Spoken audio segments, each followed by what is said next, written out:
All right, well then let's call this meeting to order. May I have a roll call, please? Mr. Lee, Here. Mr. Farah, Here. Mr. Thomas, Here. Mrs. Zoller, Here. Mr. Blarsky. Here. All right, would you all please join me in the pledge to the flag?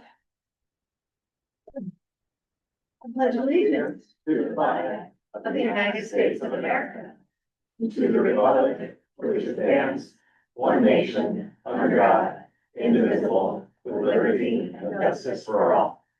All right, thank you. I just think I really love the flag. No reason, tables back further, you can't see it. Oh, yeah. Oh, that's why you're, okay, I wondered. All right, may I have a motion to approve the agenda? So moved. Second. Have a roll call? Mr. Farah, Yes. Mr. Thomas. Yeah. Mrs. Zoller, Yes. Mr. Blarsky. Yes. Mr. Lee. Yes. Thank you. Okay, that's all I can do from memory.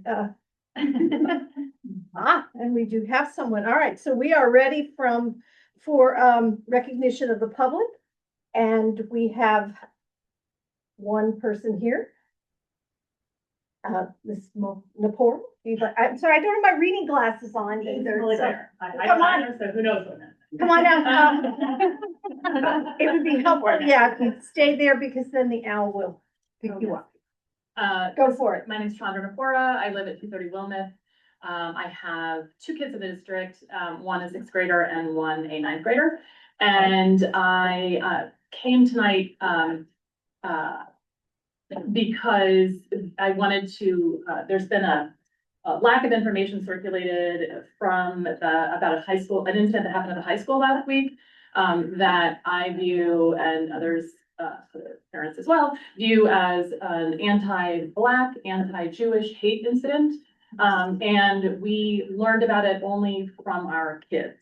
And so because we learned about it only from our kids, and I know that many folks I have spoken with over the last couple of days didn't, either don't have kids in the high school or,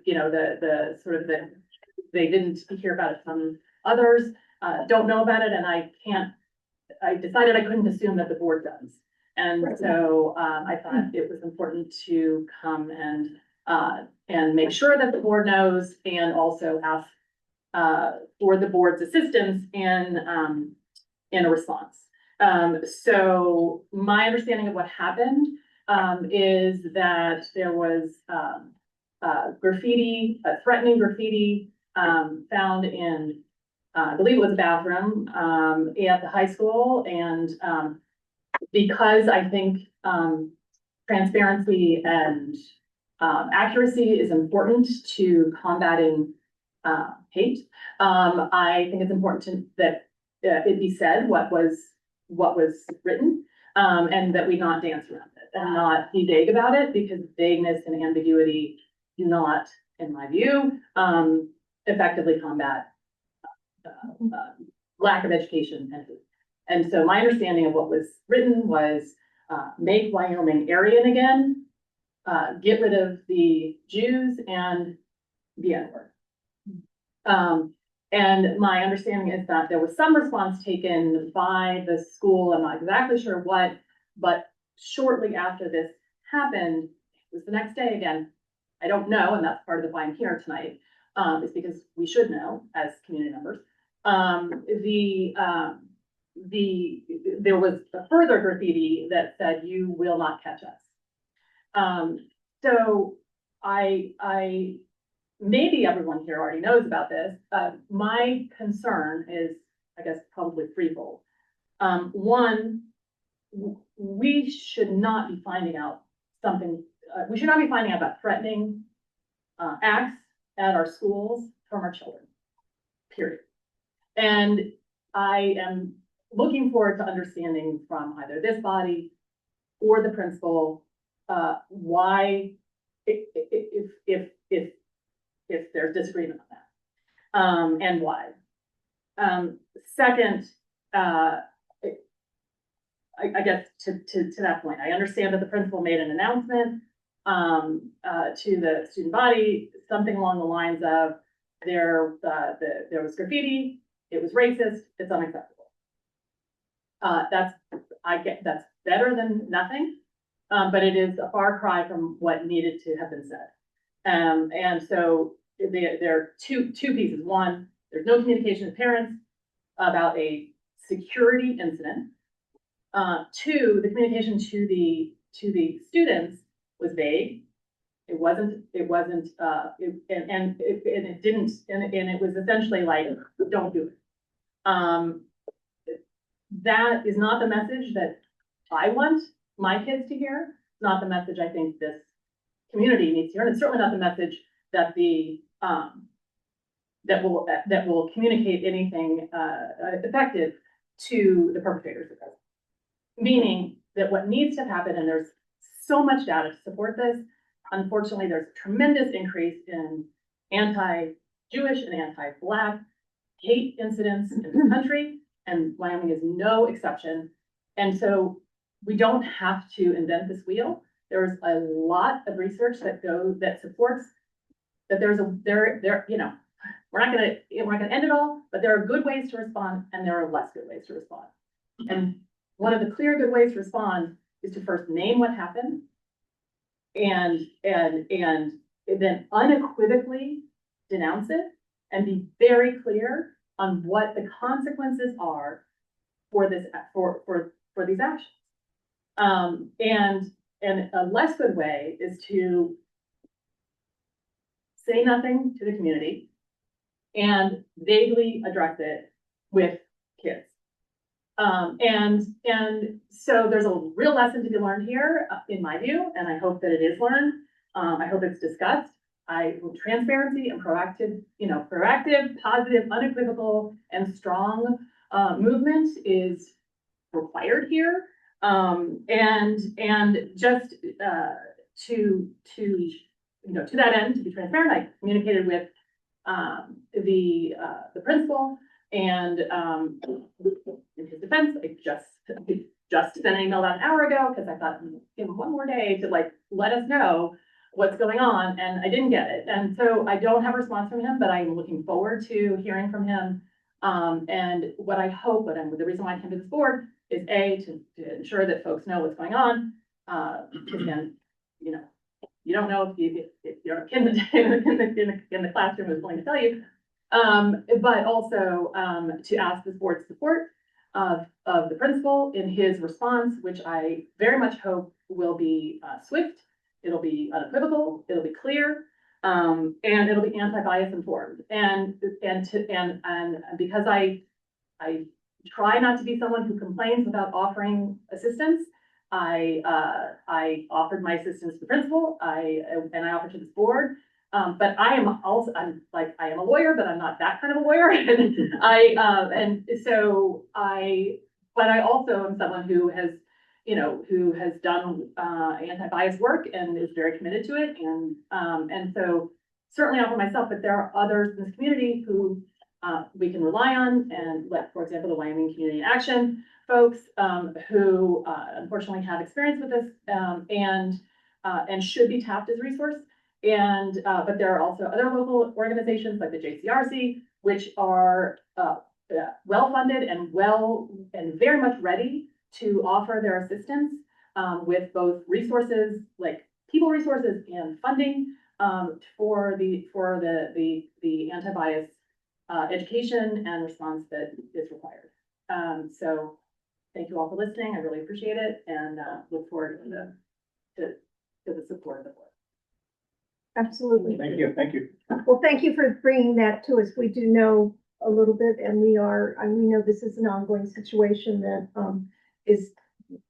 this has not come to any conclusion yet. We will be working on this. All right, thank you. The science department is here to talk about the science textbook adoption presentation. So if they would like to begin now, that would be a good idea.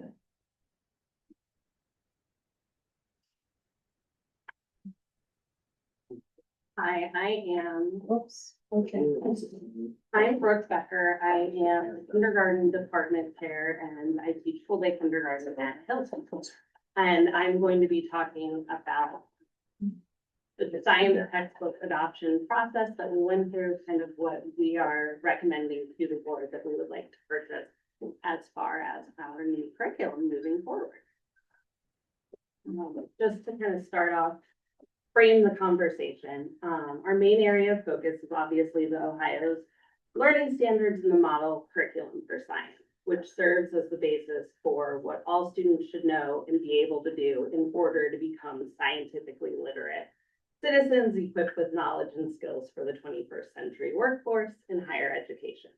Our standards, whether it's kindergarten all the way up through 12th grade, are lumped into 3 strands: earth and space science, physical science, and life sciences. As we're thinking through this, we were thinking, where are we headed with our kindergarten, first and second grade students? And as we all know, we build the foundation for 3rd and 4th grade, their final years in the primary, to expand their understanding, their inquiry skills. And it also introduces the children to the 5E learning cycle, an instructional framework that supports learning through engagement, exploration, explanation, elaboration, and evaluation. So we are proposing that for K2, we adopt the Science Weekly program. Studies Weekly is a curriculum that is based upon our Ohio science standards. It does encompass grades K through 5. However, we're looking at it just for K2 as far as what our needs are in the primary. So it's engaging, it's an easy to use magazine, there's an online learning platform for both educators and students. There's so many different ways we can access their learning. There's learning videos to connect those things that we just might not have the time or space to do in our classrooms. It will also support our English language arts instruction during our literacy block. K through 2 loves that we can integrate the two, the language arts and the science, together. It's also organized through themes, which is what a lot of us have been doing with Interactive Read Aloud, or the Wonders program that we adopted a few years back for science of reading, and it's very student friendly. So we're talking about adopting this again for kindergarten through 2nd grade. It does meet all of our standards. It also touches on the scientific literacy and competency dimensions of scientific and engineering practices, cross-cutting concepts, which are scientific and engineering practices that kind of embed themselves together so that children can make connections between the different areas of science that they learn throughout the years, and it meets the cognitive demands of science. As you can see, I'll flip through 3 slides, but it shows that this program is fully aligned in kindergarten, 1st and 2nd grade, which is great because we all know we have tons of resources, but it's nice to know that we're getting the meat and potatoes of our instruction from a new program. There's also extras that we get included with this. We have the online platform, which includes the video library that I talked about. There's also an audio reader. So should a student be home sick or they miss an instructional lesson, we can pull up their Chromebook. They can listen if they're not at that reading level, especially my little kindergartners. They would be able to listen to the content if needed. There's a reward system for completing activities within there, and it's also customizable by us as teachers for what we would give students access to.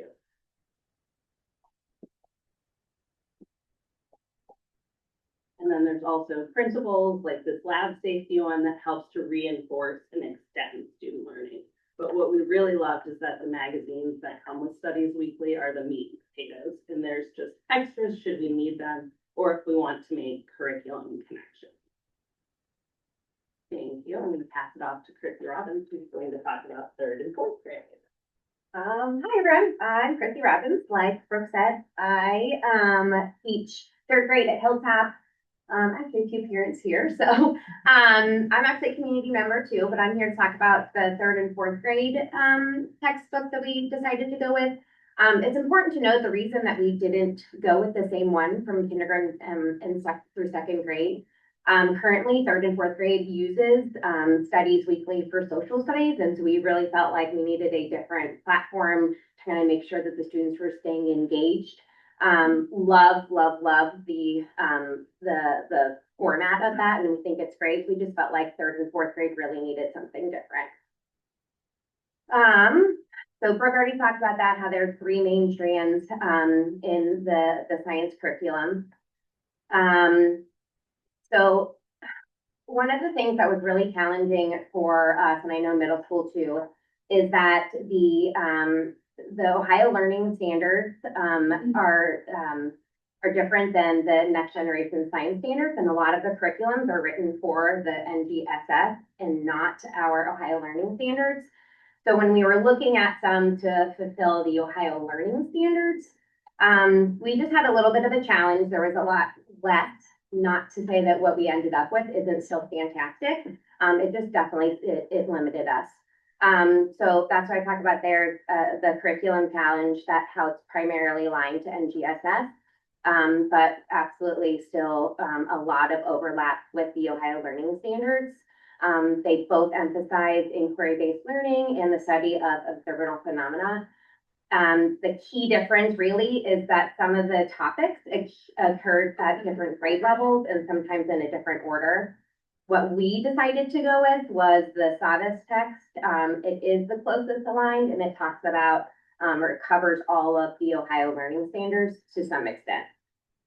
This next slide just really goes into the specifics of the Ohio focus and then the NGSS focus. I really looked at the overlap between the two. So for the third grade, the overlap, they both emphasize life cycles and using data to predict weather, but the Ohio Learning Standards place a heavier emphasis on specific earth materials like soil. And then when it comes to fourth grade, again, a lot of overlap. Both grades look at fossils and the history of Earth, as well as the transfer of energy through the specific content elaborations. In Ohio, may require more detail on local geological features. So this is what it looks like, what we're looking at, interactive science. It's a super fun, engaging classroom experience for students that teachers can easily manage. The students will get a write-in edition that makes learning personal, relevant, and engaging. Students will be able to interact with science through the many labs and hands-on activities throughout the student work text. And then the publisher is SAVIS, and that is currently what our math interface is through. And so it'll be a very easy transition for teachers to be able to use this and integrate it into their classrooms. Brooke talked a lot about or not a lot. She mentioned the 5E learning cycle, which I have here on the left, and then I just put one. I know it's really hard to see, but for those of you who can see it, the sample lesson plan talks about all 5 of those different ones. So it has the engage, explore, explain, elaborate, and evaluate, and it really pinpoints that for the teachers to make sure they're talking about all of them. So we felt like that was really, really nice. So future focus skills, I just put a big outline. This is just one of the areas, but essentially, you know, where are they coming from before they get to third and fourth grade? But then also what skills are they going to then take this foundation from third and fourth to continue to grow on? Differentiation, not only the different types of learners, so like audiovisual and hands-on, but then, you know, there's ELL lesson plans, there's differentiated instruction, and then even in RTI, it's actually made me think of Gina. I worked on something with her right when I first started, and it's like an if-then, as far as like intervention. I thought that was really cool. It was, you know, so if students are having difficulty then, and then it just is really nice for the teachers to be able to like know what to do next. And then, like I said, they have, we'll get science kits with all of the materials that we need in order to do the investigations, which again will be that hands-on learning and really get those students, you know, involved in their own learning.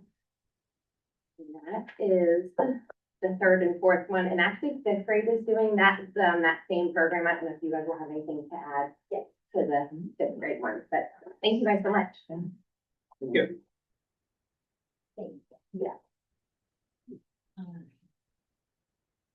Hello, I'm Julie Christner. I teach fifth grade math and science at the middle school. I'm Kiani Brockman. I teach sixth grade science at the middle school. Okay, so adding on to what Chrissy said, this is really tricky with fifth grade specifically. Fifth grade is the first year that science is a tested subject. And while we all don't love to focus our attention solely on those tests, it is something that we are held accountable for. And so we do need to look at that, and it is imperative that we meet all of our standards. She mentioned the fact that the NGSS, the Next Generation Science Standards, are different than Ohio's. Ohio is one of 6 states in the country that uses different standards. Pennsylvania, Florida, Texas, and 2 others I forget. But yeah, we're so lucky. And yes, exactly. The textbook we're currently using, why we like it, is going to be going out of print. And so we needed to find something that fit the bill. So we decided, let's step back a little bit. We also have the same strands. You can see a little bit better here. Earth and space, we get to go into space in fifth grade. Life science, again, interconnections between ecosystems. And physical science, motion, light, and sound are our main focus topics. Again, the NGSS and the Ohio Science Learning Standards, it was a really big challenge for us to find something, and it was kind of surprising, I have to say, that there wasn't more out there, especially considering that it is a tested subject in Ohio. But that's, we kind of looked around and there were some that were close, but there were big chunks that were missing. And we really needed something that fully aligned to our standards. So we chose Savez, and I kind of think that third and fourth jumped on to have some continuity. It fit their purposes as well. But then they kind of said, hey, what are you guys doing? What did you choose? And we're going to go along with that. So it most closely aligned to the Ohio State standards. We also would love to get a program called Mystery Science. It goes up to fifth grade. And so in middle school would just be for the fifth grade, but it provides opportunities for differentiated learning through activities that go along with guided videos. And they actually do those activities. Some of the labs and things in our text, we are not getting kits. We would purchase materials and things that we would need for the labs with department money. But otherwise, this Mystery Science would definitely help to supplement our curriculum. So we would really appreciate having that as well, if possible. Fifth grade also builds obviously on further skills for 6th through 8th grades. 8th is the next grade that science is tested. And so we do feel some responsibility for, laying a foundation in 5th. Earth and space science, they talk about that as well. The atmosphere and different spheres, right? You talk about that, don't you? Physical science, they talk about vectors and things. Just skip to 8th grade. Yeah, okay. Well, just different things that we have to, that they're going to talk about later on. Anyway, it all builds. It's always constantly building, as we know, from kindergarten on. So we like to help each other out. And that is it for me. I think I've said what I needed to. Go ahead, Karen. For grades 6 through 8, so she wraps up, 5th grade wraps up all the primaries work. 6th grade, I get to start like the middle school grades of standards. And between grades 6, 7, 8, we just kind of build upon each other. So I get to be the foundation for 7th and 8th grade. And then we're like in our own little band, like this guy. And I felt like we didn't need another NGSS slide here. It was the same song and dance. But we were fortunate enough, the last time we had a textbook adoption, we like personalized our textbooks to match Ohio standards. So we picked all the lessons in order to how we teach it. And so after shopping around, it was still the best Ohio aligned option for us. And we were fortunate that it was not like a workbook style, it's old school textbook. But we did lose their online access. This company doesn't do that anymore, which is why, back up, pause. We also still have this that came with the old stuff that we use for differentiation, sorry. Great tools. We have like every subject, every little, topic that we need through this. And this is where my brain went. So since we are really good at all the things that we already have, we are looking to supplement the textbook with some digital resources. So we're very fortunate. Our school always has BrainPop for us. I don't know who started that, but we love it. We use it all the time. Let's keep it. So we are looking into 3 other resources: Mystery Science, Generation Genius, and Explore Learning. Explore Learning Gizmos is, okay, I'm gonna go to my notes, like I made it shorter so I don't have to like read the whole entire thing. What I wanna say. Yeah, so our textbook alone cannot meet the needs of all learners. So we want students to be able to actually do science. And this is a great resource for that to happen. Back to the page. We have, this brings abstract science concepts to life. They do interactive simulations. It allows students to manipulate variables in real time. So one of the labs is like growing plants, which is a great thing to do, but takes forever to measure the growth of a plant in the time I have to teach the unit. So it's like that type of thing to do a real lab, get this real data, and then have an instant feedback for the teacher, like good data for us to collect to know where the students are. She touched on mystery science. Mystery science is phenomena-based. We've started purchasing pieces to build the kits that it has to offer. It's really great stuff. It helps make it hands-on. Is there anything else that you wanted to add to that? It's very, That is, it should say just fifth yeah, grade. it's 5th grade. Oh. It's, That's okay. it's kind of the guy Doug leads you through real world situations. And you know, he's from Illinois, and you know that he found this fossil in his backyard, and you know that, you know, where did this come from? So he kind of like does a short little blurb, and then you'll do an activity, and then he wraps things up. So it's very personal. It's like a person, it's not just a video you're watching, you're engaged with it. You came in, Mr. Weber, you came in and saw them doing the sun. That was from Mystery Science. Yeah, the sun and the earth interactions. Just space. And last we have Generation Genius. It does go through grades 3 through 8. I don't know, are you guys getting into? I think you were talking about. So that's really great, yay. And but we've been looking at it too. It has standards aligned videos. It comes with just great discussion questions. You can like make it into a quick Google form if you're checking for understanding.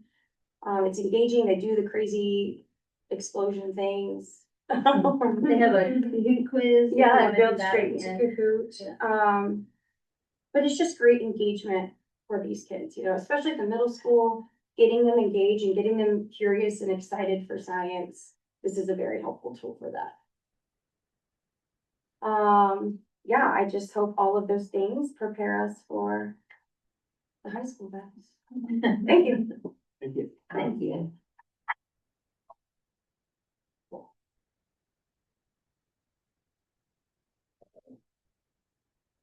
I figured it out. Okay. This is more technology than I have. Okay, so at the high school level, essentially what we needed to do is, because we all teach different subjects and we're all a speciality in our own little fields and everything like that, I pretty much gave it up to my teachers saying, hey, look, you need to, and go get it. And as department chair, I just put this stuff together. So, what a few of our teachers have decided is that the resources that they have currently are perfectly fine for what we're going to do for the next few years. Some of the textbooks, like especially for like AP Physics, hasn't changed. So, I mean, we could get new textbooks and everything like that, but we'd be getting the same textbook and they're in decent shape and everything like that. So what we did is we prioritized who needed books, and we also quite honestly prioritized biology because biology is the tested subject at the high school level. So we had to make sure that biology was well prepared. So as we were going through this and everything like that, we were trying to make sure that we had the right amount of rigor for the standards that were given to us, and then also have enough resources within to have accessibility, readability. I mean, like science is hard enough to read, and then you put in all these big words like momentum and mitosis and meiosis. And some of these are terms you have to know and everything like that. But at the same time, making it difficult to read is not what we're trying to do here. What we're trying to do is we're trying to adequately prepare the kids for the tests for life and so on. So accessible textbook was closely aligned to the standards. So we kept the standards in mind, both the state of Ohio for biology and chemistry and physics. And then after that, it was AP stuff. So as we were looking through them, we were just looking, did these books cover the standards and everything? And did they have online access? Because that was important to quite a few of our teachers in terms of getting the kids the ability to look at things at home. Some kids just aren't very good at having books, so text to voice and things like that, so that it helped them just with some of their needs and things like that. So I'm going to go through the books that we're adopting here real quick. I'm trying to spend too much. Biology is probably the most important. This is for CP and honors biology in the 9th and 10th grade. Sticking to the standards, this is the book that we currently have. This is the most up-to-date book. And what we're buying is online access to Savas in order to get into all the extra things that they have, like the simulation labs, the videos, the text to read, and some inquiry-based for virtual labs. Because sometimes biology, like has already been said, takes a while. Okay, when biology grows, sometimes it takes a while. Okay. Whereas chemistry, we can have an explosion in like 2 seconds. Okay. We don't. We don't. You'll unplanned it. No. Nonsense.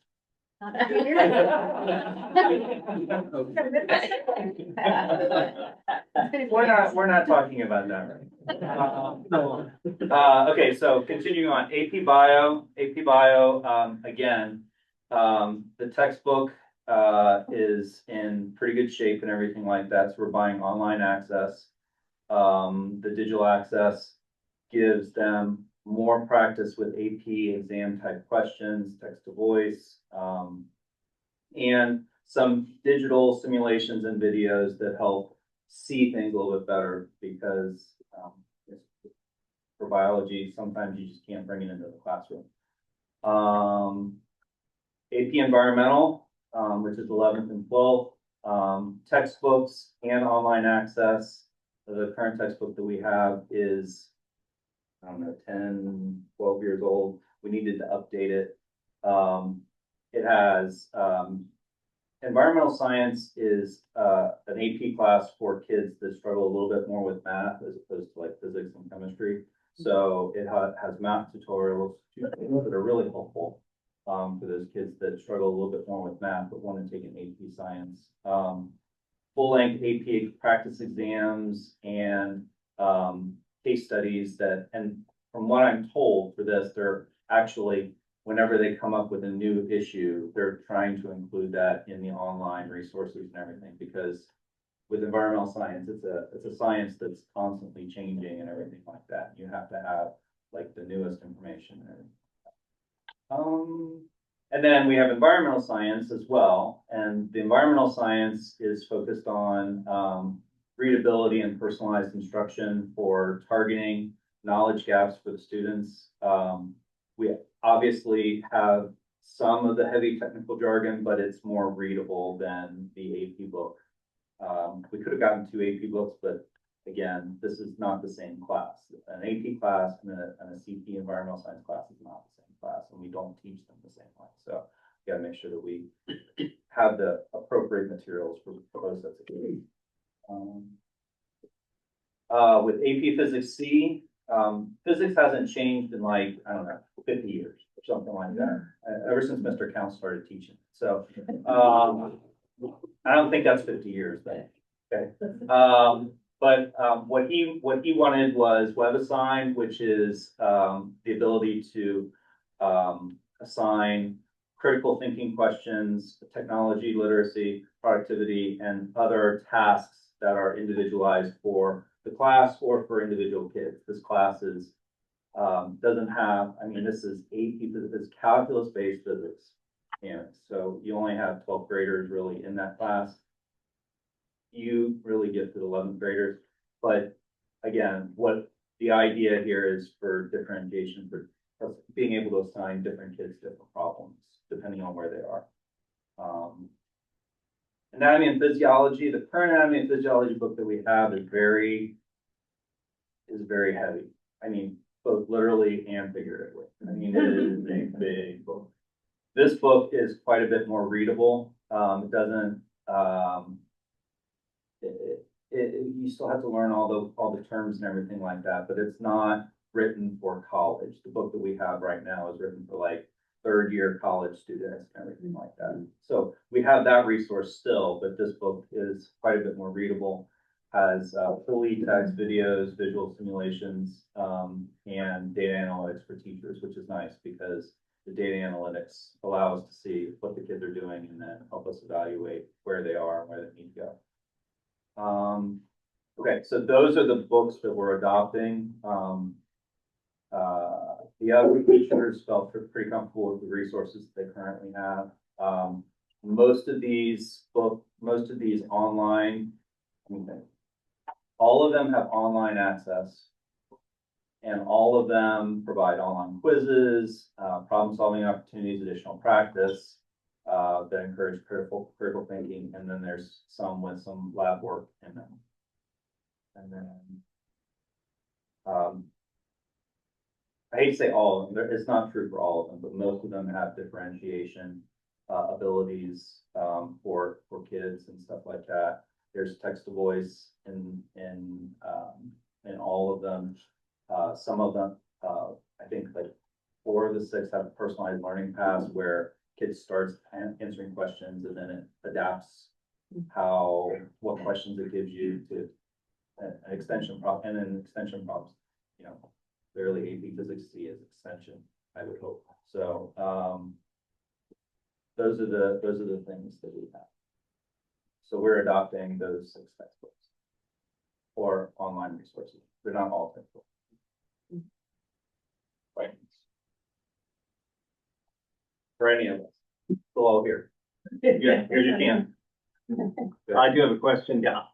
These online resources, are any of them, to your knowledge, attempting to integrate any kind of AI features, generative AI or AI created content? I don't believe so. I don't think that that's the way that the high school ones are looking. I don't know about the middle school, elementary. I don't believe that's In the use of the digital things versus the textbook, is it something that teachers are using to sort of some of the content's here versus there and kind of adding to it, or is it something that people go into to kind of get engaged or have a different type of engagement? It feels like something online would either be able to be something you could go your own direction or do a little bit more of independent study or kind of go deeper or whatever. Is that how it's set up, or? I can't speak for everybody. My people, they use it a little bit for both. They use it a little bit as if you need a resource at home and you need something a little bit extra at home or videos or whatever. But I do know that quite a few of them are using them for actual activities within the classroom, you witness a video, you witness a lab or something like that, and then you have to make conclusions based on the data that's collected.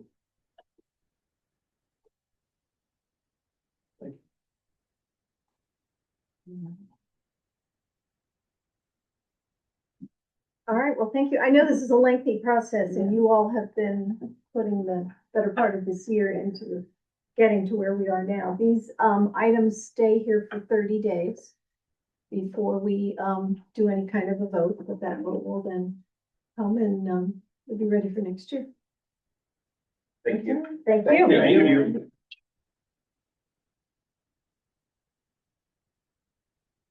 All right, thank you. The next thing on our list is also a presentation, and this is our second presentation from the CAC. This one is on homework and study. So if I can just turn it over to you.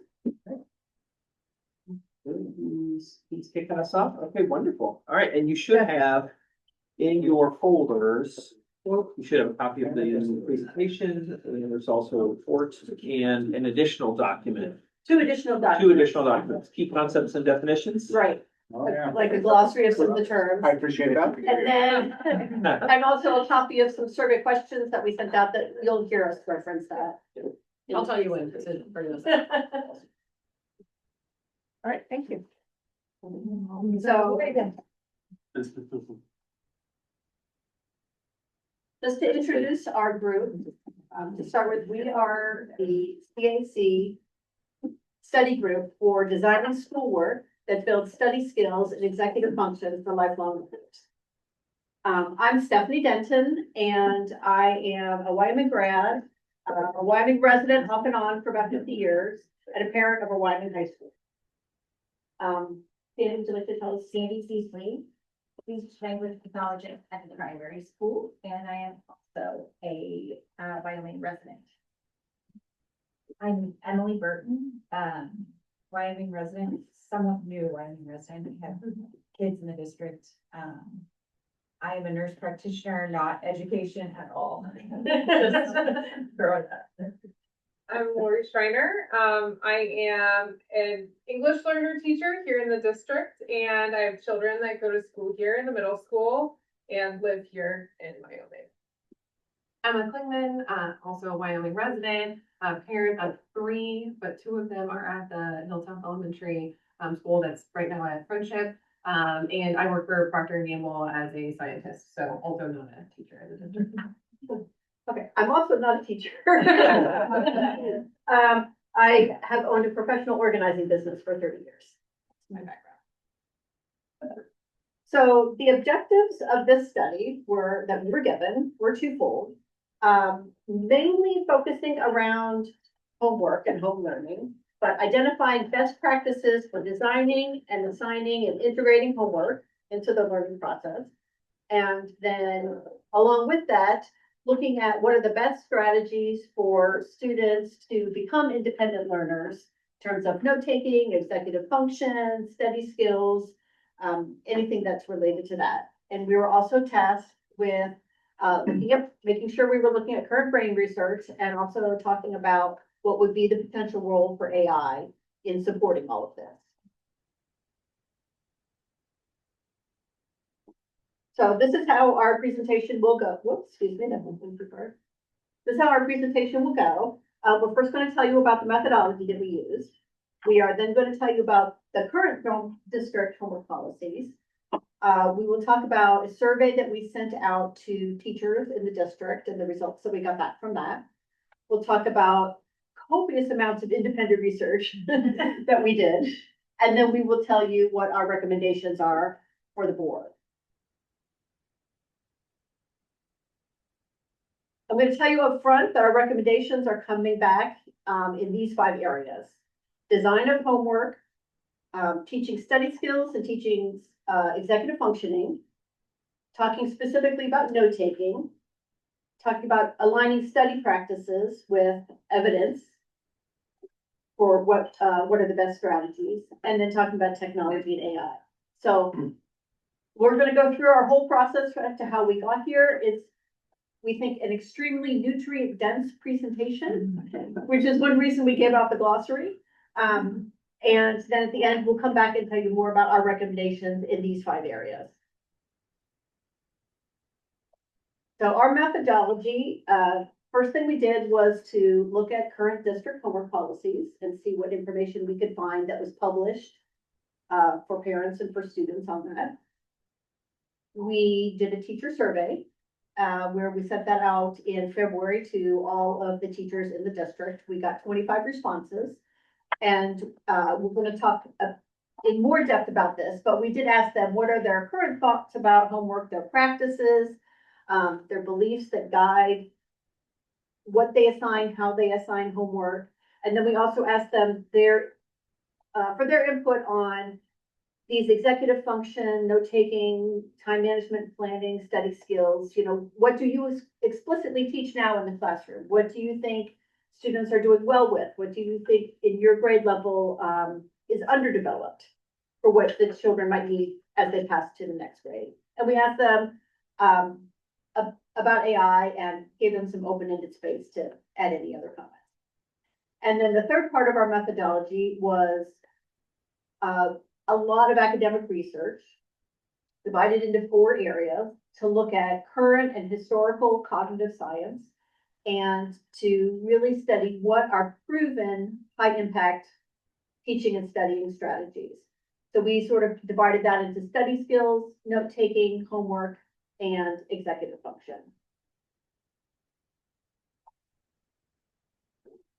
These are some excerpts from the student and parent handbooks at the different grade levels. And this is what is currently published as being the policies about homework. So in the primary level, quality homework is an extension of what's being learned in the classroom, of course, and the amount depends on the subject or how the grade level, but it's published to say that first, second, and third grade students have 30 minutes or less per day, and 4th graders may have 30 to 60 minutes a day. From the middle school handbook, this is just an excerpt. The full quote is in your report that you have handed out. But again, it just says the amount depends on the unit, the subject being studied. It does make mention of there are not supposed to be more than 2 tests per day in the middle school, you know, in 2 different subjects. And that homework is not addressed in the high school handbook.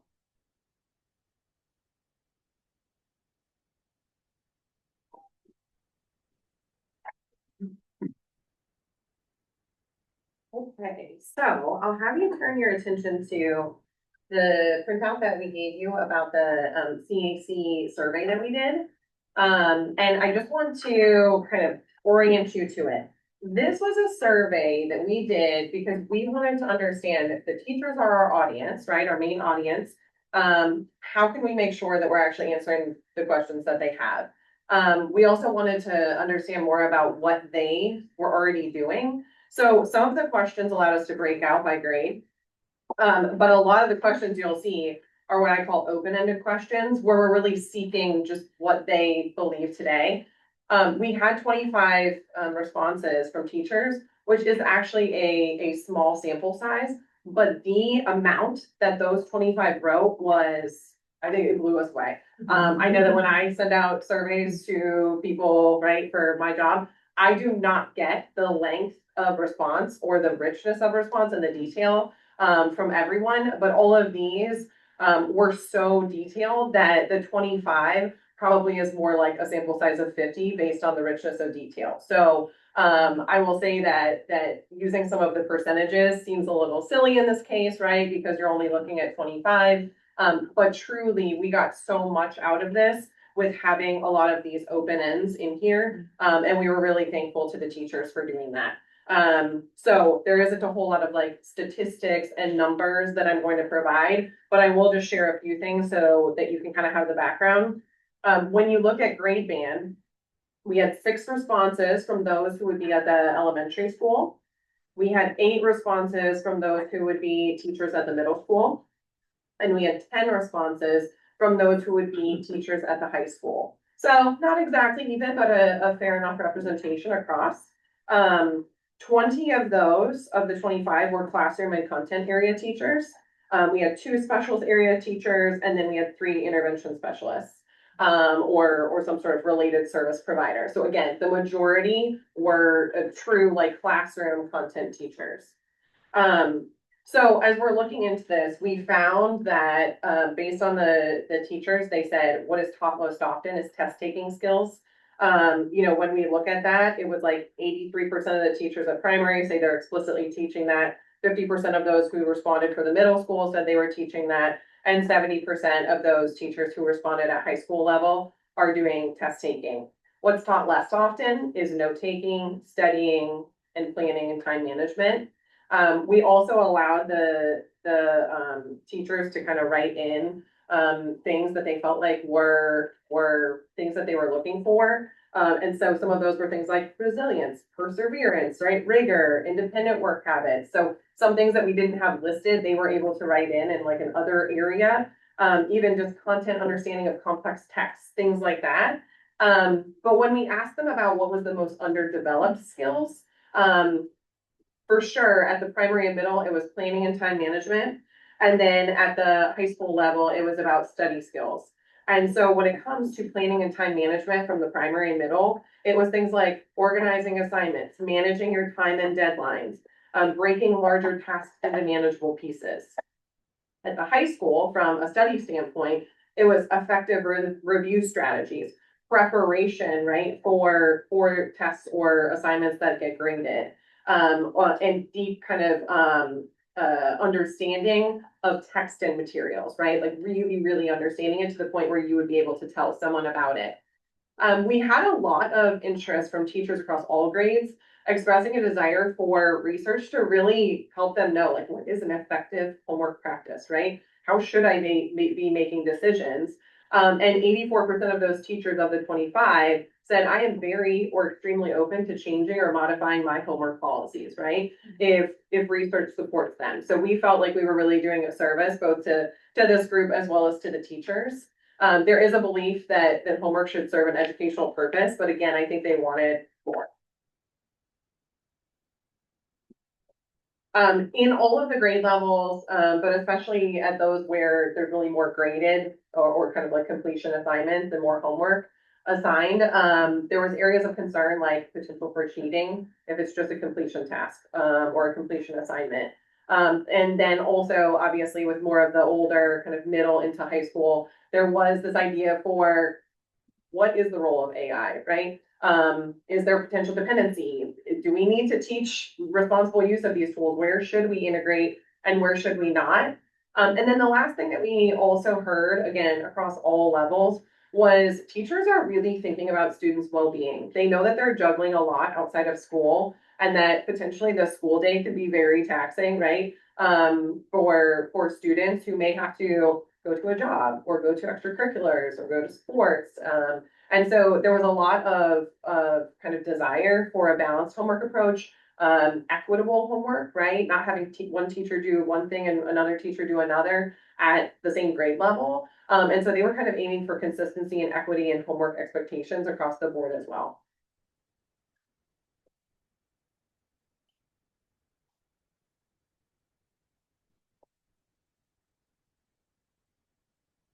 Okay, so, I'm going to go over some of our new research findings. The first one was probably one of the more significant ones we looked into, John Hattie's visible learning research. Definitely gives us one of the clear answers for student achievement and learning. John Hattie drew on more than 1,400 meta-analyses. And he uses an effect size to measure his impact. So his benchmark is what he calls the hinge point. It's 0.04, which represents roughly 1 year of academic growth in 1 year's time. So anything above that threshold has a significant, meaningful, positive impact on learning. Across all the grade levels, all the subject areas, there were six strategies that kept coming back. Peer learning, feedback, metacognition, spaced practice and interleaving, and then retrieval practice. And these are among the most validated findings in the learning science. So we'll come back to those.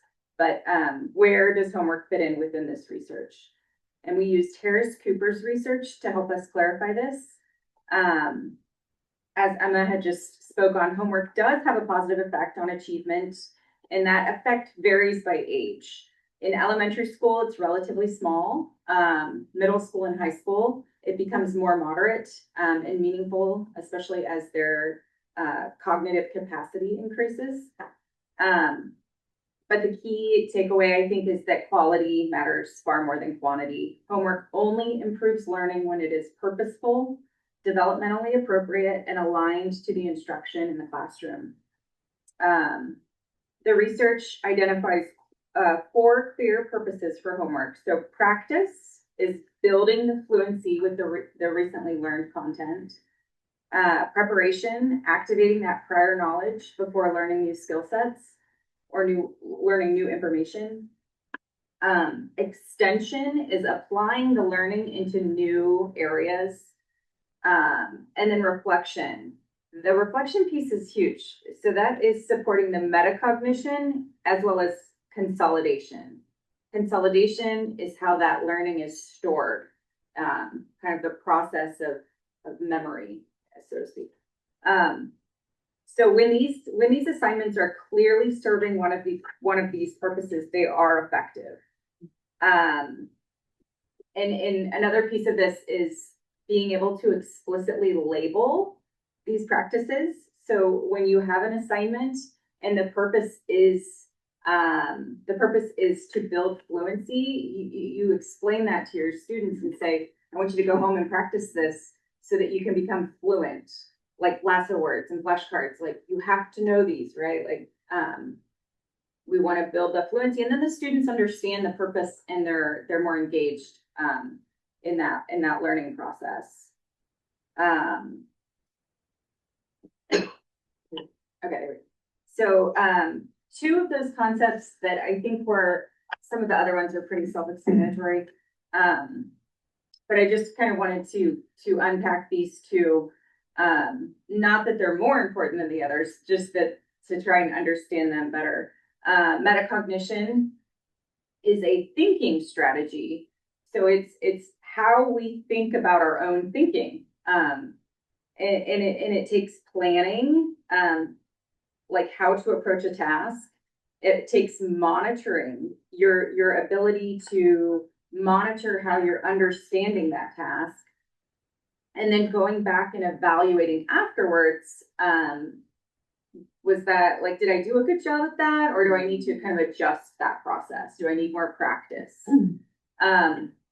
I think that metacognition is it can be a negative cycle too. So it's, if you're struggling in an area of math, you shouldn't just assume that you're bad at math. I think sometimes we get in those cycles. You have to really pull that reflection piece out and say, look, I'm not bad at math. I'm just bad at this one part. So teaching students how to do that, I think, is huge, hugely impactful in their learning if they're able to appropriately reflect and adjust. And then interleaving, by contrast, is more of a practice on how our learning is constructed. So instead of completing 20 algebra equations in the same sequence, interleaving is the concept that we kind of integrate different subjects while we're studying. It makes our brain constantly switch gears. And the research supports this process to make things feel more difficult at the time, but that difficulty, it's productive. It's an active way of learning, and it helps strengthen retention, keeping that memory over time, and then also being able to transfer that information over time too. So I just wanted to make sure those 2 concepts were well understood.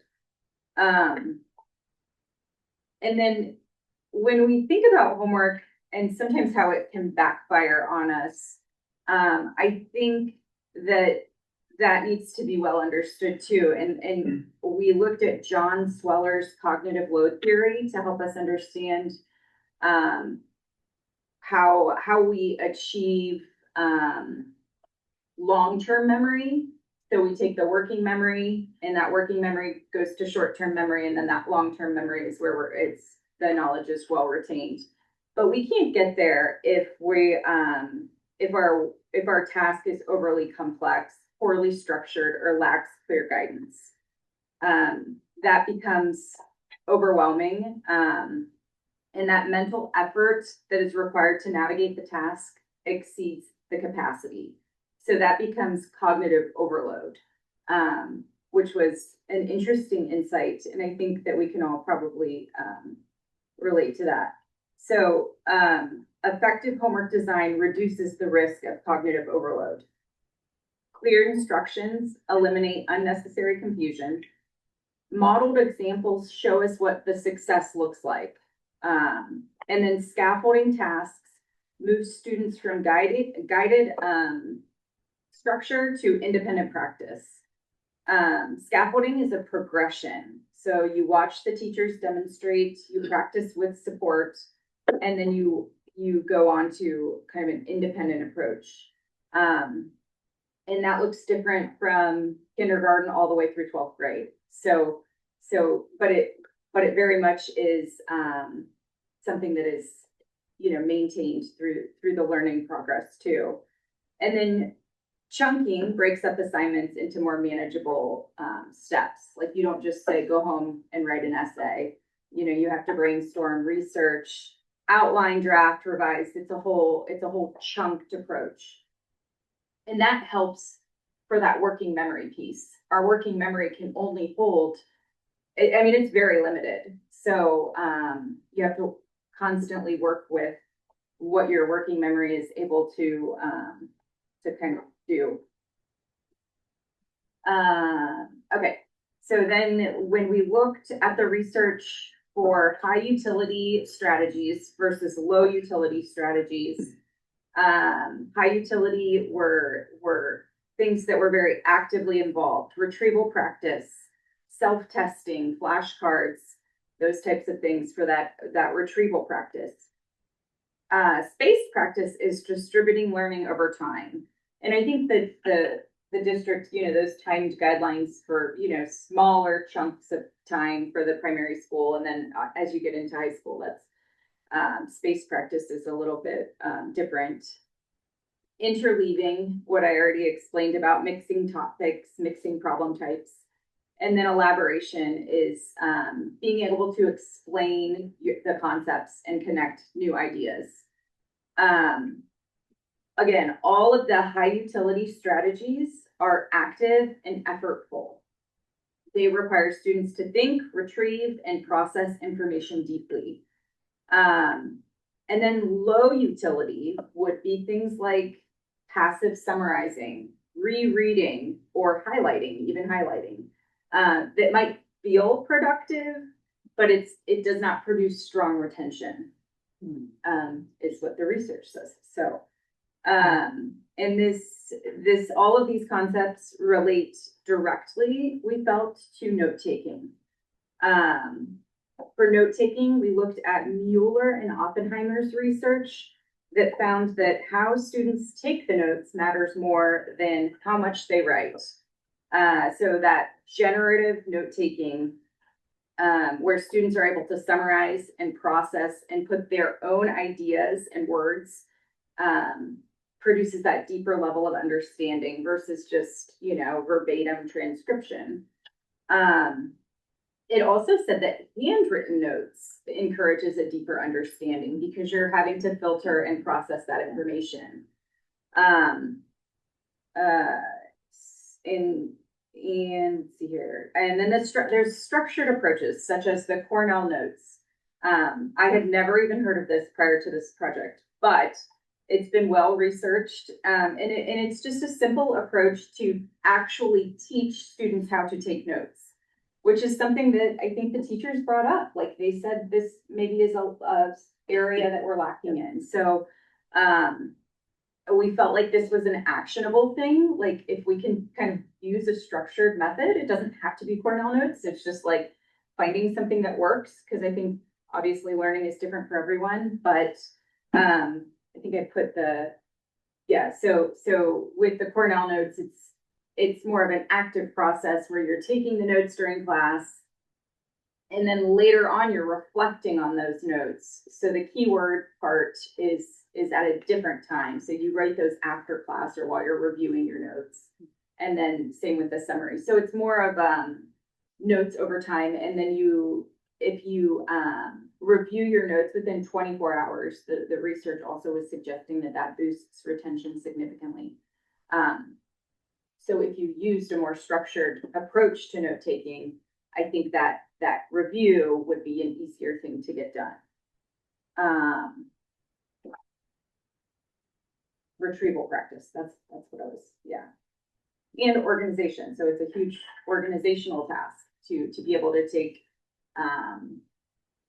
effective notes. So then we move on to our research with the executive function and academic success, which is a pretty intense topic. But it can also explain why some students really struggle with homework and why it's not effort alone that is the issue. Executive functioning refers to the cognitive skills that allows students to manage independent work through planning, working memory, inhibition, and cognitive flexibility. That's a lot of things. Just to reiterate this too, working memory, very, very, very limited. And that's the prefrontal cortex. That's not developed until we're like 25. So we have a lot of factors here to consider. Research by Diamond and Best showed that these skills are among the strongest predictors of long-term academic success. And they just continue to develop past high school. So a lot of homework challenges stem from not from a lack of understanding, but a lack of executive function skill, or expectations that exceed a student's particular capacity. So they're not doing the work because they don't understand it. It's that time management, organization, the ability to self-monitor and reflect on those things. So that was something that really stood out to us. And then we live in this modern world that is changing and developing very quickly in terms of technology and AI. And those, we'll get into that too, but those can be very helpful in some aspects. But when you're thinking about executive function, they can be really tricky to navigate, I think, too. And they can take away from learning these skills and developing these skills independently for students and these growing brains. So it's just something to consider too. Executive functioning skills are very much skills that we all have to practice. So finding ways to effectively support students by breaking things into smaller steps or tasks, using routines, checklists, modeled planning and organizational strategies, and then providing the guidance practice before independent work. And that's all, that's the scaffolding that we had talked about too.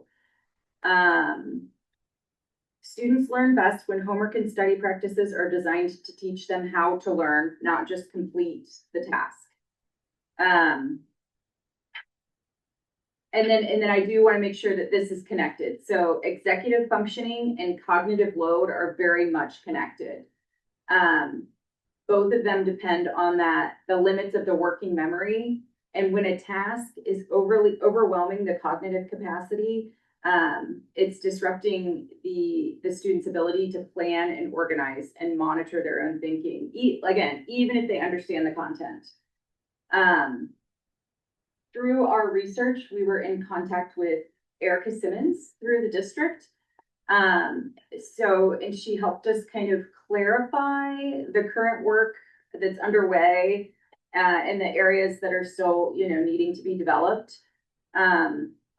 The district has identified this executive functioning as a priority, and they're looking at different ways to kind of support students, either through, structured, embedding these, skills in every single classroom, or should we look at it more of like an elective class to offer students, or like even like flex time. I forget what I think it is called flex. That this is a huge topic and there's so many ways to kind of dig into it. We didn't make a direct recommendation to study this further, but it would be probably a very valuable area of research for the future. So thank you. I am going to take us back again to Hattie's research, and this visible learning research. Hattie based his information not just on 1,400 meta-analyses, but he used 1,000 research reviews, 50,000 studies that he looked at with 250 million students. So we didn't just pull these strategies out of a hat. There was a lot of forethought and a lot of research that went into behind these things. And the district has been looking at Hattie's research over the past couple of years. So what I'm going to go back and really talk about those 4 to 6 areas that we identified as really beneficial across all of the grade levels in a capacity that was developmentally appropriate at each one of those things. The first thing that I want to talk about is peer learning. Peer learning is a 0.55 on Hattie's number for that. So it has a significant positive impact on students' ability. They're going to have, it would surpass in 1 year of expected growth by making sure, just by having students learning with each other and explaining their learning to each other. It's a collaborative learning that just fosters a deeper understanding among students with the material that they're learning at this point in time. That peer feedback that they get from and give to each other encourages their critical thinking and their self-assessment skills. It really looks at their metacognition, which is the next really high strategy. If they can explain it in their own words, if you can teach somebody that has a 0.69 effect size. So, much higher than a lot of these. And then the next one is feedback from teachers. Actionable feedback from teachers. Feedback that is specific, timely, and actionable. So not just, hey, you did a great job. I really like how you supported your thesis with 3 reasons why to support that, so that you were clearly telling them what that is. That feedback is a 0.75 effect size. So really, really big there. And then the other effect size that I really want to talk about is student expectations. So when we are telling students that, hey, you're going to do this tonight because you're working on retrieval practice so that you can be more fluent in this area. Student expectations is a 1.44 effect size.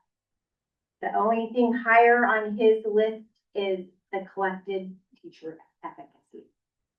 So if we can tell them why we want them to do it, that is like major key to their being able to learn and move forward with that. The other 2 areas that we talked about that Emily did a great job explaining was that spaced practice and interleaving. So we know that if we are having students study for a test. We're not gonna cram for it the night before, because then you're just gonna remember it for the test the next day. But if you have them study for that test, small amount of time over time, then that is what leads to that cognitive change and remembering those things. And that interleaving. So that a really good example of that is in math class. So you're not just doing the addition problems, but you throw in the addition and the subtraction problems in there together. And then, oh, let's put in a word problem in there too. So not only do they have to do the math, but they have to read and comprehend that to figure out what that math problem is going to be. And then that has their brain really having to focus and like, oh yeah, so I have to do this. Like really helps with that learning process there. And then that retrieval practice. So once they have learned something, it has to become automatic. So how do you, a good example at a primary level for retrieval practice is our lasso words. Those are the words that you can't sound out, the words that you have to memorize for that. So we have to use this memorization tool. And when you take that home and you practice that, then you get faster and faster at recognizing those words when you see that. So, but you're not going to just tell them to go home and memorize it. You're going to tell them why you have to memorize that. We need to know these because you can't sound them out. So when you read a paragraph, it can come much faster. You need to kind of work fluent with that. So a lot of it is labeling what we're doing and using these high volume strategies to ensure that instruction that we are giving them is really sticking. And if we're able to give them those expectations from kindergarten, start labeling that, hey, we're doing retrieval practice right now. And they might not get it right away, but if they hear that time and time and time again, all the way throughout their schooling career, then they're really going to understand what these 4 different ways to learn and remember information are so that they can access it better.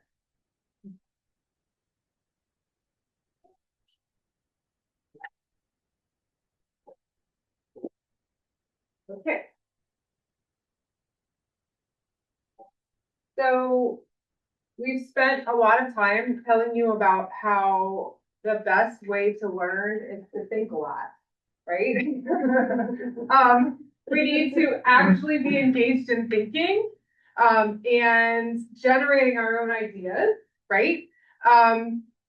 So then we run into this challenge of AI and the fact that AI kind of does the thinking for you, right? Some of the time. So we wanted to touch on the AI piece, and there has been some great work done around AI guidance already, and I'm going to give you a little taste of what that is. But we also feel that it is a separate thing. It affects studying, so I'm going to try to be relatively brief. One of the things that teachers are very aware of is that it's here, it exists, and we got to figure out how to use it and integrate it responsibly. The big concerns of teachers, and I think probably parents and all of us right now, is how do we keep it their learning, right? How do we keep the academic integrity? How do we keep them thinking, using their brains instead of relying too much on AI? And then the flip side of that is there are some great opportunities that go along with having this tool. And there are skills that we're going to need to develop as citizens of the world, right? And then using technology is not going away. So the 4 bullet points there, the digital citizenship, the academic honesty and integrity, critical thinking, and responsible innovation are all things that they can learn and that they will become better students from utilizing AI. And then, so how do we use it? What's some responsible use for it? For students, trying to use it as a tool to enhance their learning rather than doing the work for them. in a support role of note-taking practices or helping them think through a reflection or helping them improve upon something that they've already done. I do have a couple good examples too of how AI has been used. So my son is in a cowboy bell class where they create like a city, an imaginary city, right? It doesn't exist at all in the world. They decide where in the world they want it to be, and then they create all of the things, the government, the infrastructure, and they love like planning out like the restaurants and the transportation and everything. So one of the things they use AI for is they generate these really interesting images of these restaurants that they, like underwater restaurants and like restaurants that are like on the top of this giant peak, and like they can make those pictures with AI. And it's like their creative ideas come to life. That's really cool. And then another thing that I've personally experienced has been amazing is the support tools that are available now that AI has developed so much. So like the text to speech is so much better. And just a lot of the other supports that can be in place for struggling learners have become so much more effective with AI being incorporated. And just things like you can take a website, you could be looking at a website and you can ask it to generate bullet points for you. And if that's not the task at hand, right? Like if the student's job isn't to take notes in that time, but they want them just to have them to refer back to later, right? And they're not being graded on that. And then what a cool option for them to be able to have it generate notes for them. Also, like AI can now translate everything for my newcomer English learners that are trying to do junior level science. So there are really some awesome benefits to AI. And then as a teacher as well, I think the biggest benefit is that differentiation piece, the ability to adjust the instruction to the needs of the students. Like you have, again, since I teach English learners, the easiest example for me, you have a student who is, a beginner English speaker, and you want them to have a text to read that's at their level. You can tell AI that you want this text made at this level, and it'll do it for you. And then you can read over it, adjust it, change it, make it the best that it can be. But it's a great tool for teachers to be able to adjust individualized learning for students.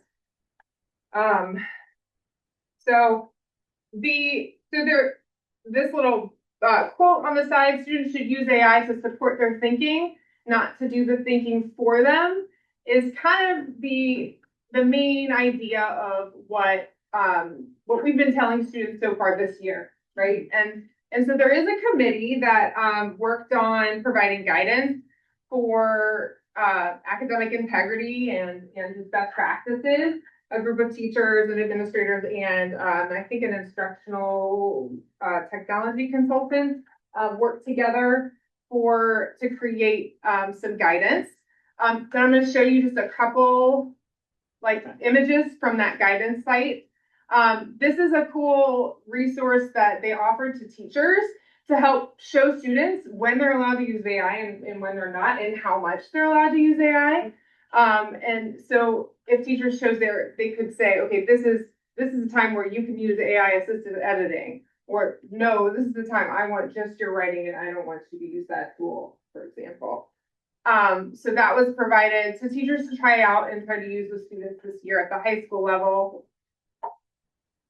There was some disciplinary expectations in place as well this year for students. They were given a presentation at the beginning of the year, letting them know what's acceptable use of AI and what isn't. And there is a disciplinary policy that the high school at least is following. I'm not as sure about the middle school, how far along they are with AI, but I know for sure at the high school because I saw the slides. And then one of the things that I thought was really cool and connects back to that idea of metacognition is and also helping students become citizens of the world is that okay, so we're using AI. We just have to be honest about it. We have to have the integrity to say, I used my brain or I used the computer. And I did both, and these are the things that I did. So another thing the committee worked on was just sort of providing teachers the example of what that might look like from one grade level to the next. So I think the work that's been done so far to provide AI guidance has been really great, and I think we're on the right track. And it's just, I think the next step is to really help teachers figure out how to incorporate AI into their instructional time in a way that the kids are learning the integrity piece, and also just letting them use it in a responsible way. All right, we're almost there, guys. Okay. So given all of that, now we're gonna come back and give you our recommendations in these 5 areas, which, as I said earlier, are gonna be about designing purposeful homework, teaching study skills and executive functioning, teaching note-taking, aligning study practices with evidence-based strategies, and supporting the use of technology and AI. So in terms of designing purposeful homework, and we really felt that homework was the overarching topic that we were challenged with looking at for this study. What we now understand is that homework is most effective when it reinforces core learning processes. And there are 4 of these basic learning processes, which are listed at the bottom of this slide. One is practice, which is building accuracy or fluency with skills that you've recently been taught. One is preparation, one is extension, and one is reflection. And if a student can understand which of those 4 they are doing on any given assignment, that will help them understand better how to approach that work and will help them understand what kind of learning they are doing in the moment. So if a teachers can consider identifying for students as they provide assignments, which of these 4 processes is being activated, that can help students understand the why of what they're doing and therefore give them more information about how to do the assignment. Going a little bit further on purposeful homework,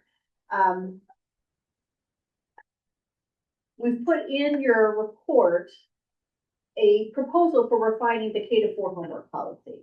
This is just to give an example of how the district might start to be more specific with the homework policies and how they communicate to the parents and eventually to the students about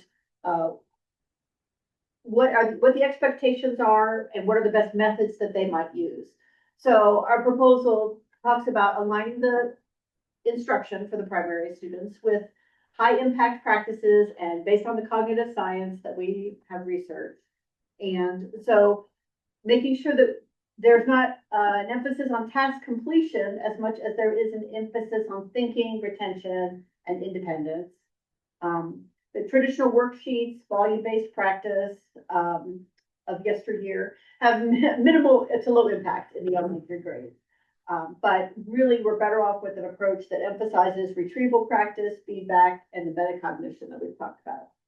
So we're talking about having short, purposeful, repeatable routines, emphasizing thinking over volume, and basically making sure that the homework in the primary levels builds a foundational knowledge that can eventually move into that long-term memory, so that allows students to use the full capacity of their working memory to learn new things and expand their skills as they go all the way up through high school. Our second recommendation is for the district to explicitly teach study skills and executive functioning. And as I think Emily said, we're not making a proposal about how this should be done, but that it should be done. So whether or not, I am certain that many teachers, and they certainly reported this, weave this into their own classrooms. But does this perhaps need to be a standalone? It's something to be explored because the executive functioning skills are very of academic success. And they continue to develop throughout adolescence and beyond high school, but they don't develop automatically. And so providing explicit instruction and structured practice in executive functioning skills, such as examples we put planning study schedules, organizing materials, breaking down assignments, and providing some scaffolds to help students learn these skills can go a long way into developing them into independent lifelong learners. Our third recommendation is to teach note-taking as an overt skill set. Without being taught how to take notes, a lot of students are just passive transcribers, or they miss key points that are being communicated to them in a lecture. So we recommend considering adopting a district-wide note-taking approach where students are explicitly taught a generative handwritten approach to note-taking, prioritizing the quality of the notes over the quantity. So the point is not to be typing on your laptop and recording every word that the teacher says, but to be able to grasp the concepts and summarize them in your notes.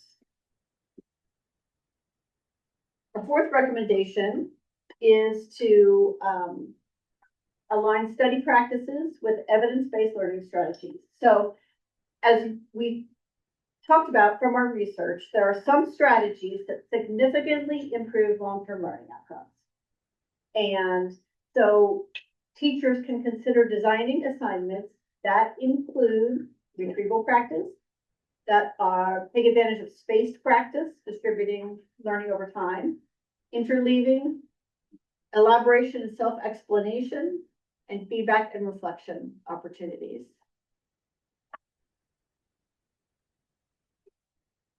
And the fifth recommendation is to support the use of AI. Obviously, it's here. And students are well aware of it, as are the teachers. We do recommend that AI usage be taught to both teachers and students, but this two totally different curriculums. You know, students can learn, how can this be something that can help you with a study practice? How can it help you with retrieval practice? Can it generate a quiz or flashcards for you? And also, what are the responsible and ethical uses of it? Whereas teachers can have curriculum that not only explains to them all the ways students might be using AI, but also can show them some of the examples that Lori gave us about how it can help with their instruction and their differentiation.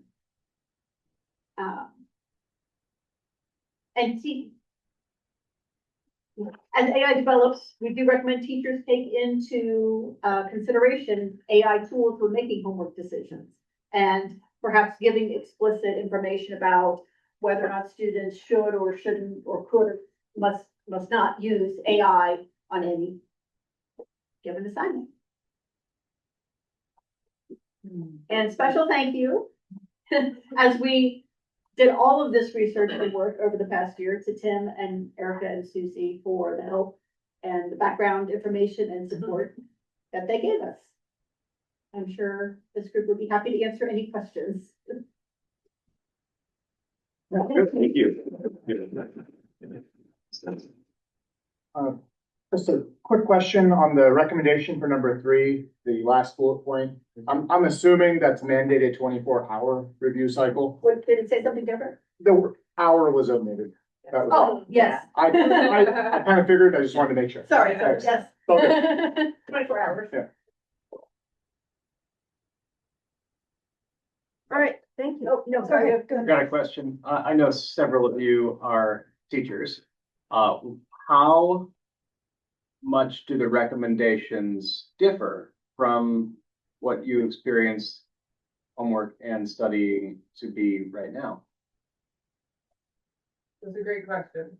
I was just thinking actually when I was listening to some of the recommendations, I can generate examples of all of these things already being done in different places throughout the district. It's not like we are, way off, in terms of what these recommendations are. I think teachers could probably look at it like a checklist and be like, oh, I do that. Oh, I do that. Oh, this is an area where maybe I could improve. For example, doing things over time, the fancy word for that is thank practice. Like we adopted the use of mending and that is a vocabulary practice resource.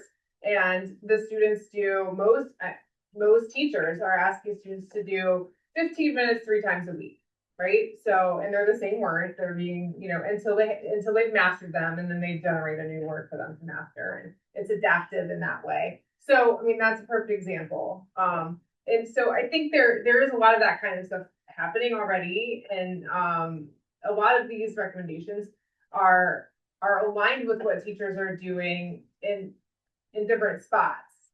It's just sometimes you don't know what you're doing, that you're doing the right thing, even, I think I would add 2 things to that, is that certainly teachers are doing these things a lot, if not all of them, but 2 things that we wanted to call out were, one, that the students will learn best if they understand how they are learning, if they're taught how to learn, not just the content, but actually how to learn. And they probably are sort of being taught how to learn, but they don't realize it. And we feel like if that could be called out for the students and named for them, learning processes and study strategies, 4 learning processes, 5 study strategies, and then shown examples of this study strategy for retrieval practice.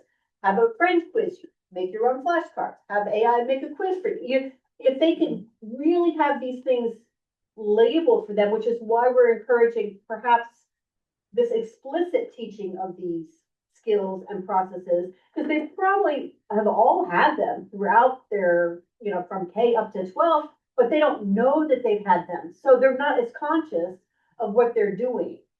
Providing a common language for it. Yeah. So it's Yeah. clear that that's what they're doing. However, it's there.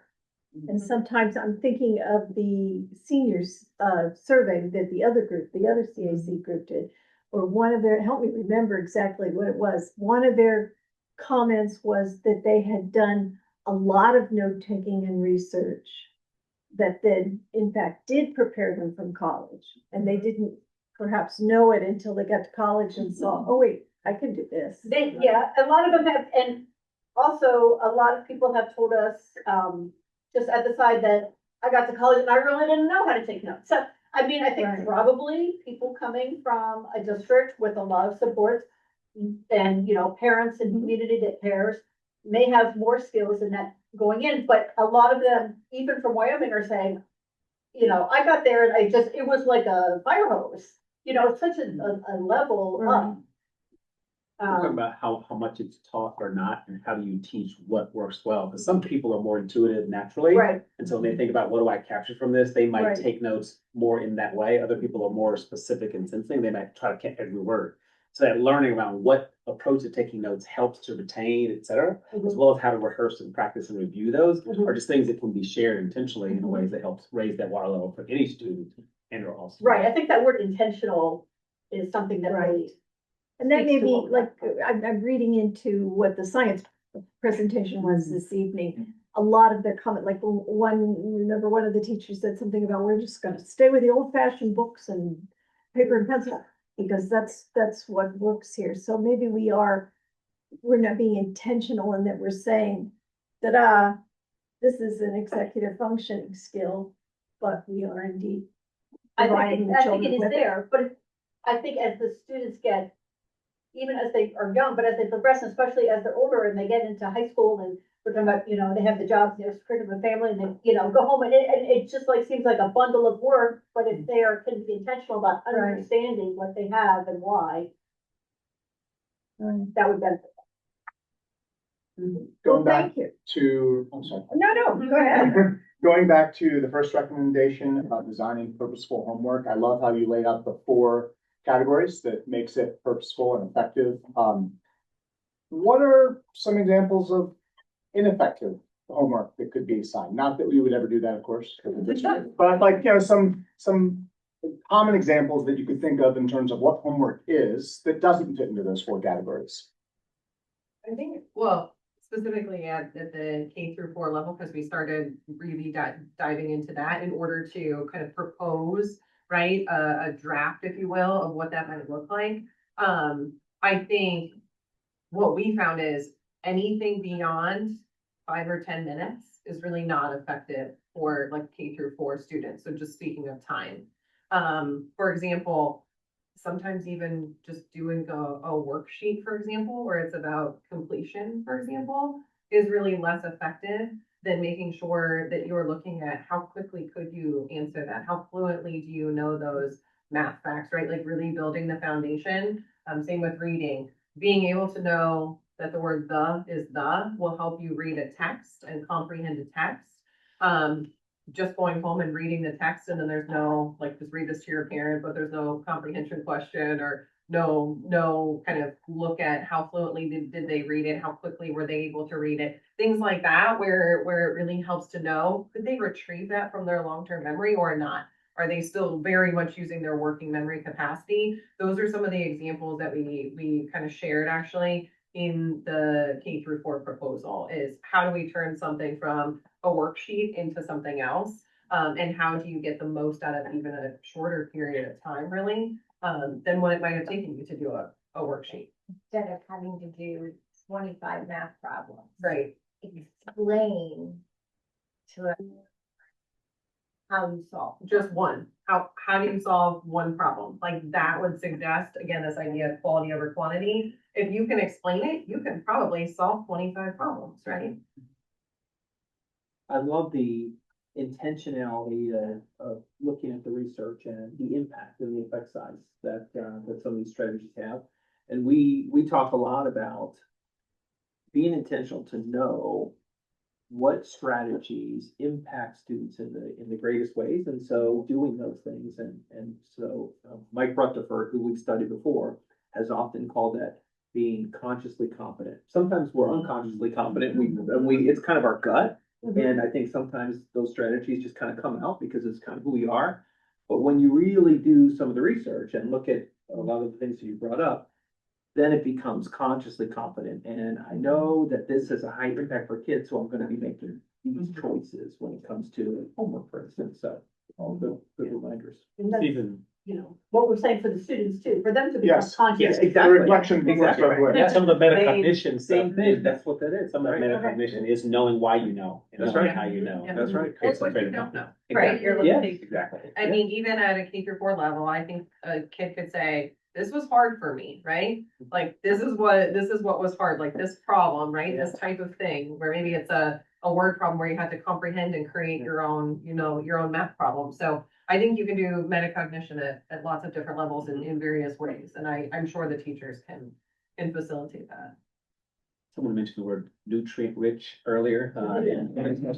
This really is something, we always are thinking, how do you leverage what learning is in the recommendations? How do you take them forward? There's so much in here as we think about, the depth of the why behind some of the recommendations. So I do think it will be important to really look at this as you think about how do you apply with professional development, different things at different levels, but there's a lot of valuable content here. So really appreciate it. Too, like we wanted to make recommendations that were meaningful and specific, and yet not overstep the bounds of allowing teachers, for example, to figure out how it fits. Because again, I don't do their job, they don't do mine, right? We wouldn't be able to really effectively tell each other how to do better. But we're hoping that this gives some really concrete things to go off of. The report is even more rich than what we presented. And we've even provided suggested reading if you should choose to do that. The books are really great, I'm gonna be honest, but if you want to learn more, it is something that you kind of can dive into, but we're hoping that the teachers can really use it to make it their own. I'm glad Nathan asked the question about how much this is already happening too, because sometimes by the nature of it being a recommendation, you might assume that the teachers aren't doing it. And I don't think that's necessarily We true. had multiple conversations where we're like, oh, Yeah. you know what? My child's teacher is doing this. Yeah. Yeah, there was not the assumption that it's not, these concepts are not existing. We didn't assume that either. Yeah. Well, thank you. Thank you very much. Job well done. A year's worth of work. I Yeah, that's appreciate great. it. Right. I Thank think you. this is the densest report that I've got. Richest. Nutrient rich.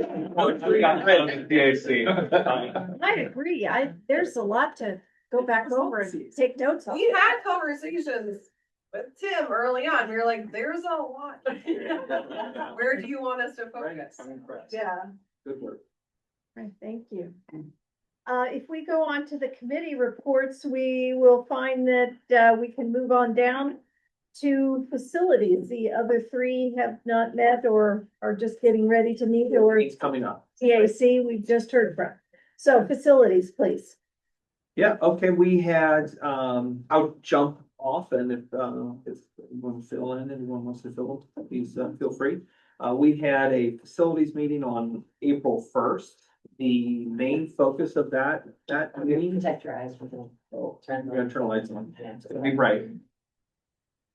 We had, our focus was athletic facilities. And so the athletic director, Matt Weber, joined the committee at that time and just walked through all facilities that are connected to athletics and shared some of the recent improvements that were made to various athletic facilities, and then transition to areas that we think are going to be a potential need, have potential needs for upgrades in the future.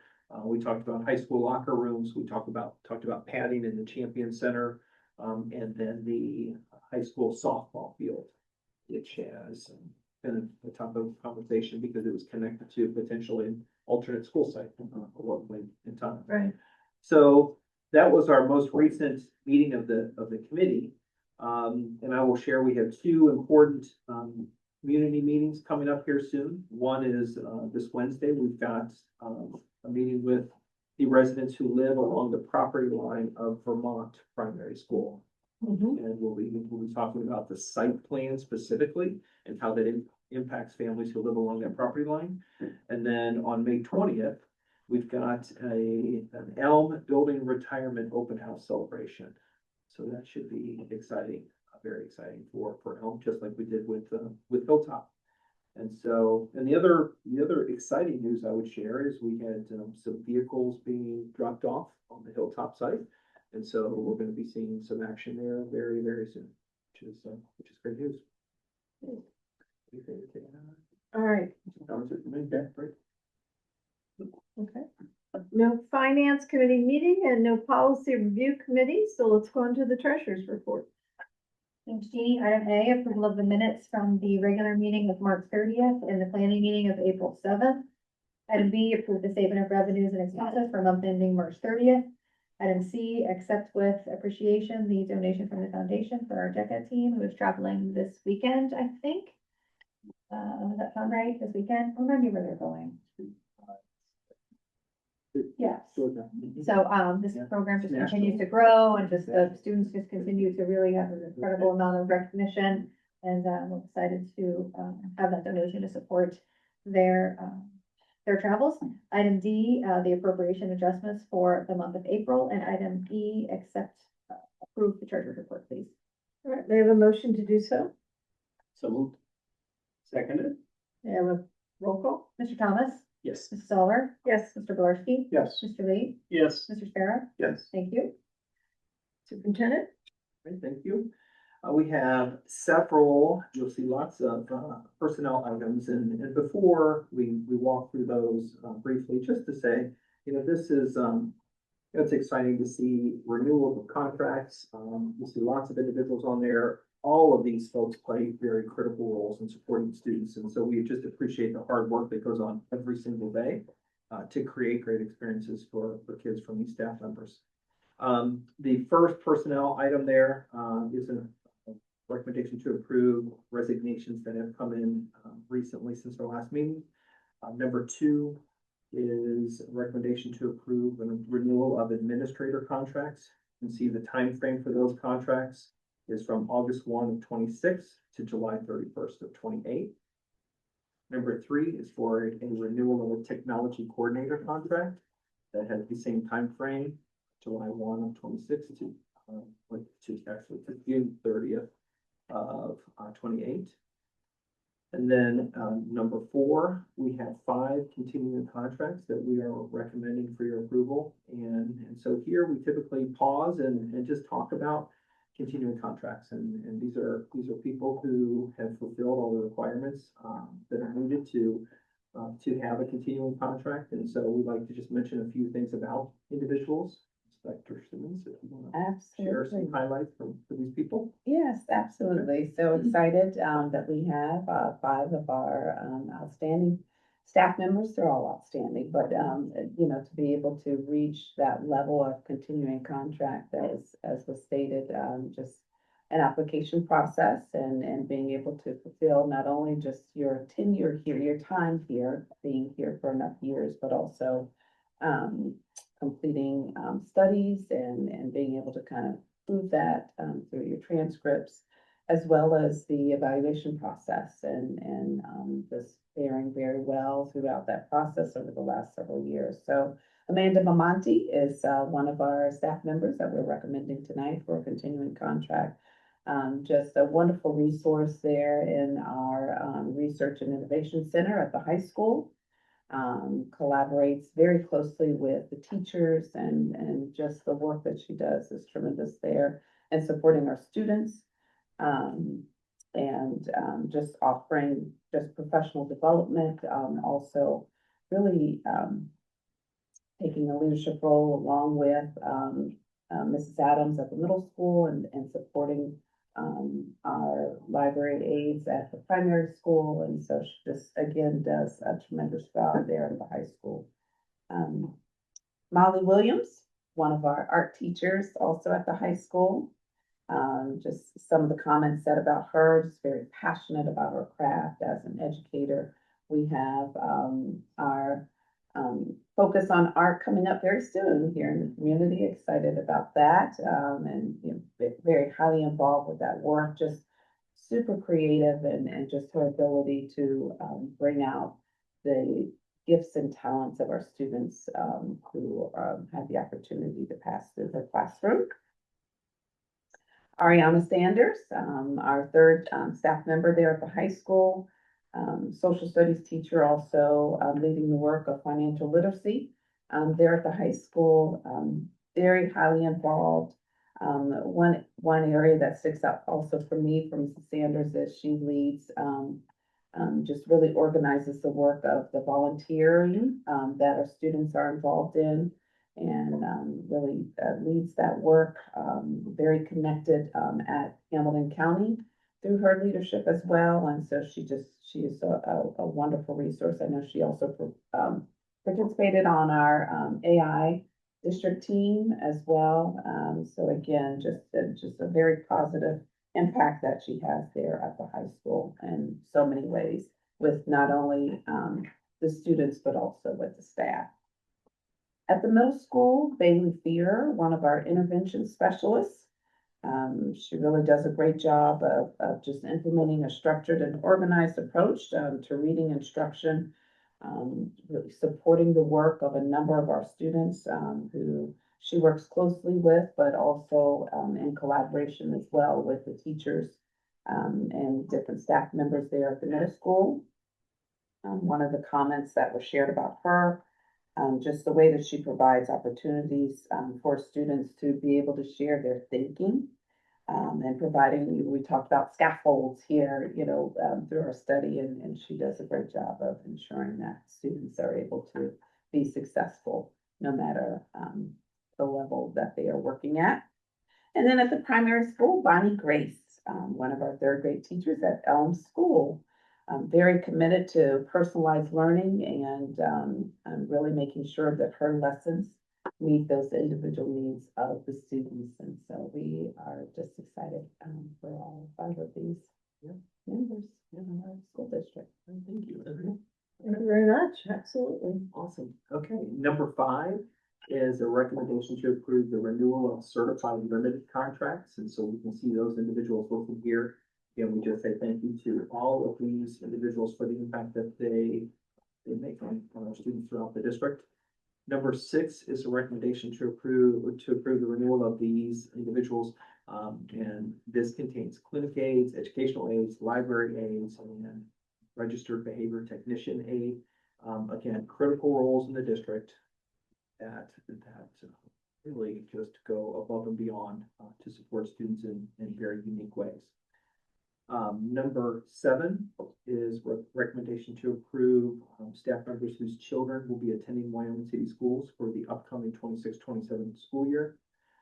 Number 8 is recommendation to approve this athletic supplemental contract. That's for middle school boys tennis. And then number 9 is a recommendation to approve home instruction. And that is for additional hours of pay for this individual who is supporting a student with this need. And then we have several other items being recommended. Item B is for an overnight field trip, and this is the middle school Power of the Pen, and that's the state tournament. You can see that's scheduled for May 17th and 18th. Again, phenomenal success of our students. Item C is for summer camp proposals. And again, some of these are step 1, and that is the approval of the camp itself. Some of them are step 2, and step 2 is the approval of the staffing needs for those camps. So you can see there, we've got application boot camp, girls basketball, 2 separate camps there. Model UN and volleyball, and then also the Wyoming Science and Technology Camp that begins right after school is out. Item D is a recommendation to approve the Scarling Gray Cleaning Services Agreement. You can see on the agenda that is for a 3-year term. That would be from June 1 of 26 to May 31st of 29.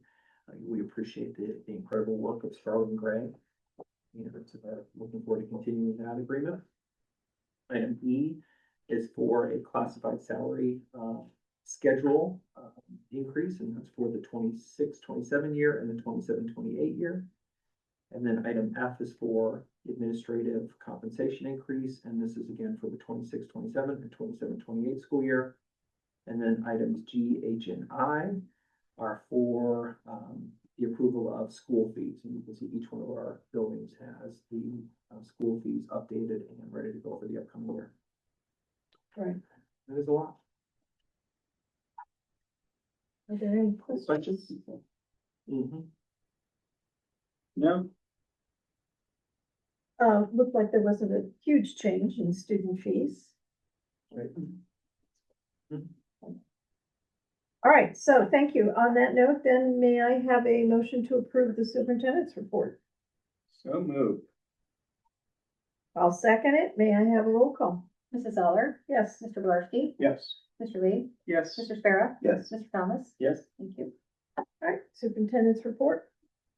Okay, as I was sitting here, I was just thinking about what's one of the things that makes Wyoming so special, and we say it's people all the time. And you saw so much of that happen tonight.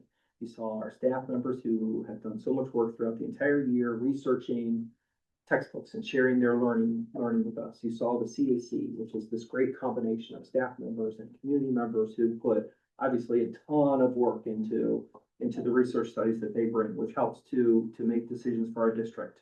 That was here. You saw contracts renewed for the amazing work that happens within our staff. And we had a parent and a community member speak to us about a concern and offered her support as a resource. And I just think all incredible examples of the best thing about our district, and that's the people that are here supporting the district, supporting our students. Just a great demonstration of that. So that's my update. Pretty powerful. Okay, I'm in a dilemma here. Part of me would like us to go into executive session